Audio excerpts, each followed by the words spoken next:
Dans l'épisode précédent, Julia Sedevjian déménage à Paris sans emploi ni argent en poche.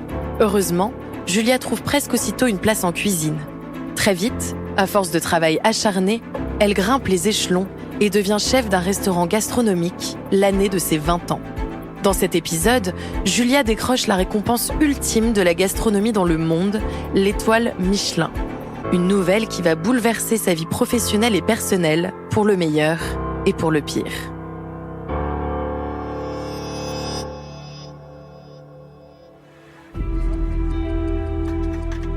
Ce jour-là, on est le 1er février 2016. Pendant la cérémonie, nous, on est dans notre grotte en cuisine, on capte rien, donc l'heure passe, midi et demi, 13h. Et là, je me dis, bon, ça y est, le patron, il est vénère, là. Il est au bureau, il va pas venir nous voir, quoi. Et en fait, je le vois débarquer, énorme bouquet de fleurs à la main. Il se met à genoux devant moi. Donc non, il me demande pas en mariage.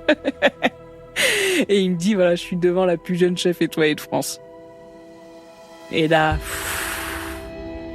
ah voilà, je pleure, je ris.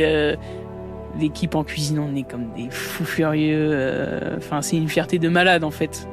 Et à ce moment-là, il y a tout qui passe dans ta tête. Tu te dis, oh, on a réussi à garder l'étoile, quoi. C'est énorme. Non, c'est à ce moment-là, je peux pas décrire ce que je ressens. C'est trop puissant. Puis mine de rien, c'est beaucoup de sacrifices, parce que je dis comme ça, on est super content, on est machin, mais la réalité, c'est qu'on est crevé, en fait, hein. On est sur les rotules.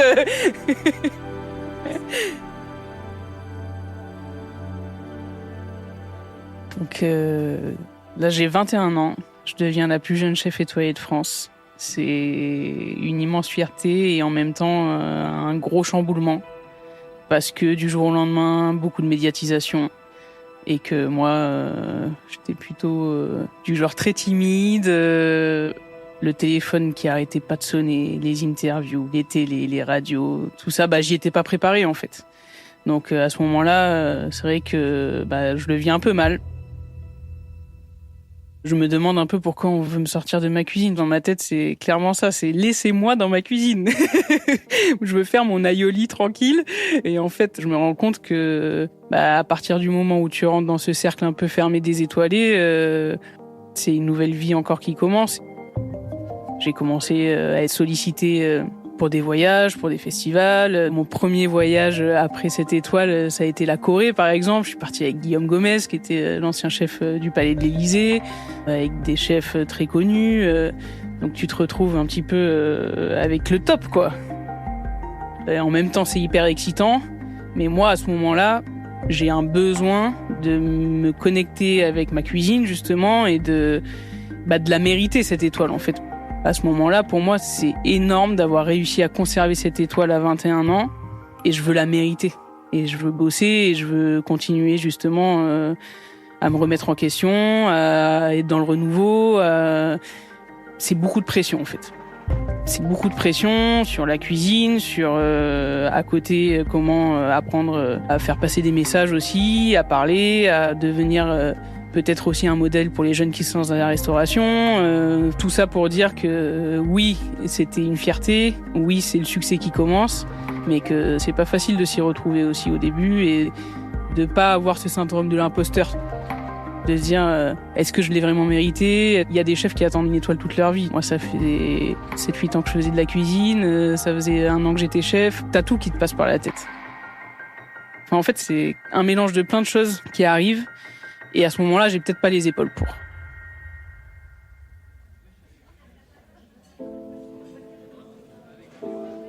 C'était un restaurant qui était ouvert 7 jours sur 7, donc la fatigue aussi.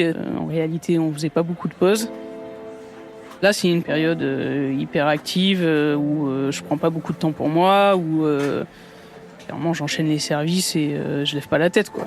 Donc très peu de moments pour moi ou de soirées pour me dire allez, je vais me vider la tête. Non, j'ai clairement la tête dans le guidon et je pense que c'est ce qui va faire à terme très vite où je vais avoir le craquage de me dire ok, maintenant en fait j'ai juste une envie, c'est être chez moi et de travailler pour moi au moins, parce que je suis prête à faire des sacrifices, je suis prête à travailler, mais par contre je veux pas être l'objet de quelqu'un, en tout cas.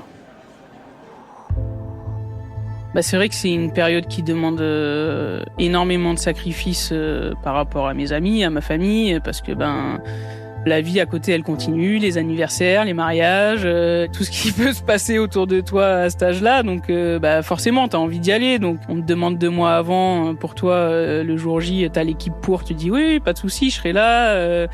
Et puis en fait, 2 jours avant, tu te rends compte que jamais de la vie, tu vas pouvoir quitter ta cuisine.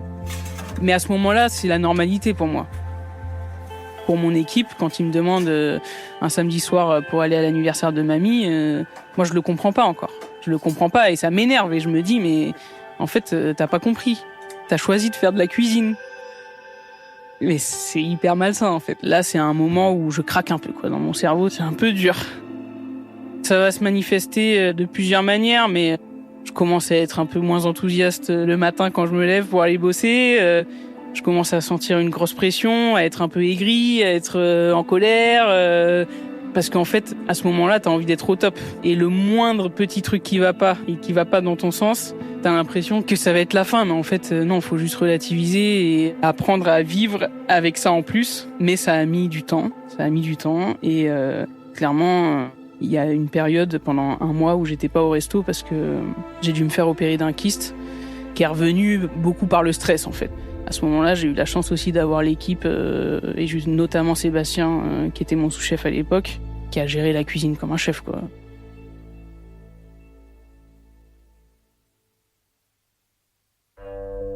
Ce matin-là, je sais pas, je dois avoir une interview à la radio à 8h30 ou 9h. Impossible de sortir du lit. Impossible. Mon cerveau, il est sur off, quoi. Mon cerveau et mon corps, du coup. J'arrive plus, j'ai plus la force, j'ai pas envie. Voilà, comme quoi, quand ton corps il dit non, malheureusement, c'est comme ça, quoi. Heureusement, à ce moment-là, j'ai la chance de rencontrer celle qui sera la 2e maman de mon enfant aujourd'hui. On se rencontre 2-3 mois avant que je quitte le poste de chef au Fab de la Fontaine. J'ai 22 ans à l'époque. Débute une grande histoire d'amour, très fusionnelle. Moi, ça me fait beaucoup de bien. Ça me permet de trouver aussi un équilibre entre ma vie personnelle et ma vie professionnelle.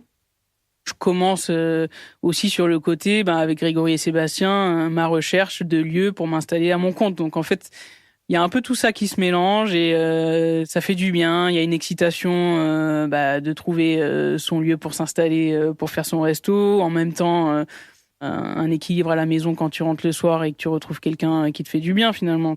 C'est agréable quand t'as autour de toi des gens qui sont là et qui font partager des beaux moments de vie. Au bout de 6 ans, donc fin 2017, je quitte les Fabs de la Fontaine. On sort de chez l'avocat, on a les clés du resto avec Greg et Seb, qui sont mes 2 associés aujourd'hui et que j'ai rencontrés au Fab de la Fontaine, qui ont été pour Sébastien mon bras droit et sous-chef pendant des années, et Grégory qui était le responsable de salle. On a visité quelques mois avant un restaurant dans le 5e qui est Bayeta aujourd'hui et ça a été mon gros coup de cœur. Quand on visite le restaurant, c'était déjà un restaurant étoilé. On se projette, on se dit ok c'est celui-là et pas un autre. Et en fait tout va aller très vite. Alors que quand tu me posais la question à 20 ans, je disais ah non mais moi jamais je vais ouvrir mon resto avant 30 ans quoi. Et puis en fait ça va plus vite que prévu et puis à ce moment-là on réfléchit pas en fait, tout avance et c'est une nouvelle page à écrire. Bayeta c'est une expression niçoise qui veut dire bisou. On voulait absolument un nom niçois et qui termine par A parce que selon Grégory, c'était mieux à l'oreille. Ouais, on est sur des sujets comme ça quand on voit un resto. Quelle couleur les chaises ? Jaune ? Non, noir, c'est bien. Ouais, noir. Ouais. On a pris des bonnes décisions quand même parce qu'au début, on était parti dans un délire total sur la déco parce que du coup, on a fait notre déco nous-mêmes aussi. Tout d'abord, on voulait un lieu hyper chaleureux, à notre image. Voilà, on était 3 jeunes, on s'installe, c'est notre premier resto. Déjà, on a envie que ça nous ressemble, on a envie de faire sortir ces côtés aussi de nos cultures. Eux sont tous les 2 martiniquais, moi je suis niçoise. Donc on a eu tous les 3 la même éducation autour de ces repas aussi, dans la convivialité. Et ça, on voulait vraiment le faire ressortir.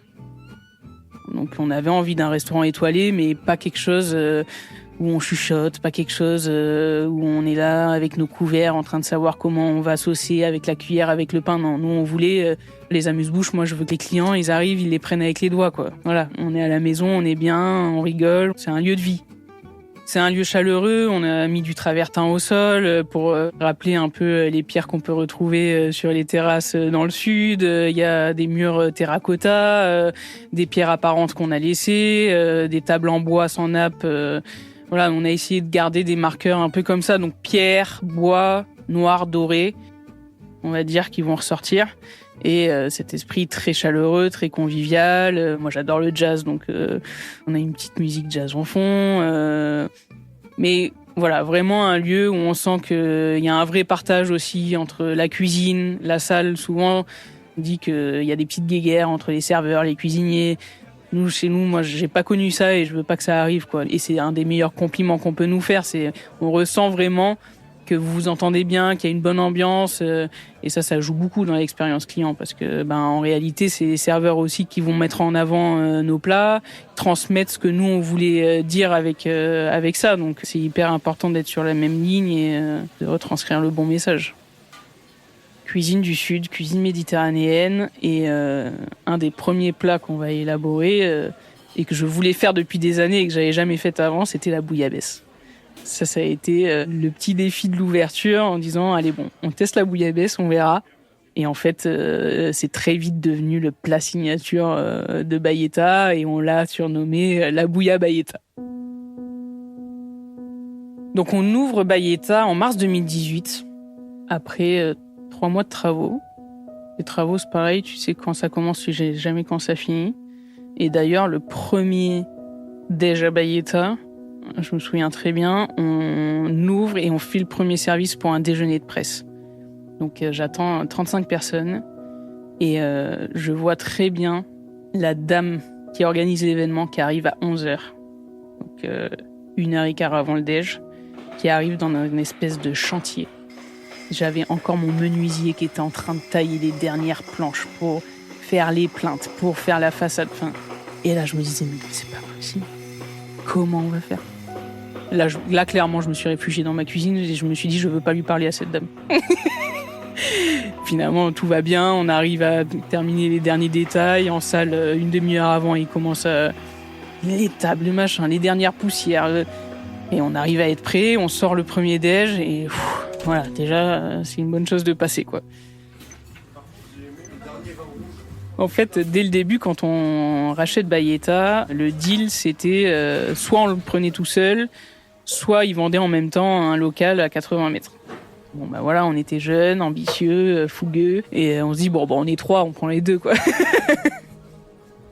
Du coup, un qui devient Bayeta, le bisou en niçois, et l'autre qui sera le beau, le bisou en créole, et qui sera notre bar caribéen avec des tapas, des cocktails à base de rhum, beaucoup de références de rhum, qui ouvrira quelques mois après Bayeta en août.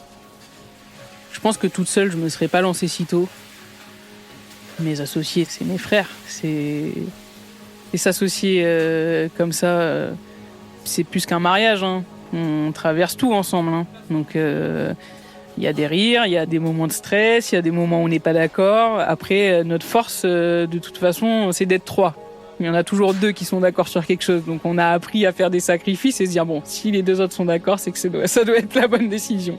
Donc en général, on s'entête pas trop et on se dit, ok, à partir du moment où il y a 2 personnes qui sont d'accord sur quelque chose, on essaye de le suivre. Et en tout cas, on fonctionne comme ça depuis le début et ça marche pas trop mal. On ouvre avec l'objectif moyen terme, court terme, d'aller récupérer notre étoile quand même. En fait, on remet en jeu l'étoile tous les ans.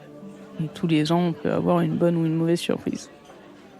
Cette fois, on y pense et que c'est clairement voulu, c'est assumé. Voilà, l'objectif, c'est que Bayeta devienne un restaurant étoilé et on voulait réussir sur les 2-3 ans à aller la chercher, cette étoile. Du coup, cru 2019... Une semaine avant, je commence à avoir la boule au ventre et je me dis, c'est pas possible. Tous les ans, c'est pareil, de toute façon, ça me donne mal au ventre, cette histoire. 2 jours avant la cérémonie, je reçois un appel sur mon téléphone, numéro masqué. Première fois, je dis non, je réponds pas. Deuxième fois, je réponds quand même. Faut pas déconner. Et là, oui, c'est le guide Michelin. Bah voilà, je voulais vous annoncer que l'étoile va rebriller à nouveau sur Baïetta. Moins d'1 an après son ouverture, le Baïetta est récompensé par une étoile au guide Michelin. La consécration pour un trio gagnant, Julia Sénévjian, l'une des plus jeunes chefs étoilées de France, et 2 Martiniquais, son second Sébastien Jean-Joseph et Grégory Anelka en salle. Là, en fait, elle a une autre saveur, cette étoile-là. C'est que, oui, j'ai déjà été chef étoilé, mais j'étais pas à mon compte, c'était pas mon resto. Là, j'ai tout fait de A à Z, la création de l'entreprise, l'équipe, tout. On a tout réfléchi, on a tout fait à notre image et on s'est donné à 1000% pour ça. Donc, c'est mon premier bébé et ça le restera longtemps. Maintenant, je suis maman, mais en vrai, mon premier bébé, c'était mon resto. Hein. Tu te donnes tellement. Du coup là, super, 2019, l'étoile qui arrive à Baïetta, ça continue à nous faire travailler. On va dire que pour nous, quand même, 30% de notre clientèle, ça reste du guide Michelin, quoi. Des personnes qui ouvrent le guide, qui se disent, ok, je cherche un restaurant étoilé dans lequel je pourrais déjeuner ou dîner, donc ça nous amène une nouvelle clientèle. On bosse, franchement, on fait 2 premières années à la hauteur de nos attentes. Et là, je crois que c'est mars 2020. L'annonce du Covid. J'ai donc décidé, jusqu'à nouvel ordre, la fermeture, à compter de ce soir minuit, de tous les lieux recevant du public non indispensables à la vie du pays. Voilà, on n'était pas prêts. Merci d'avoir écouté ce 3e épisode de Destin. Destin est un podcast énergie imaginé par Sarah Conan, rédaction en chef et interview Anaïs Kopman, production Anne-Cécile Kiry, réalisation Cédric Ledoré. À très vite pour un nouvel épisode.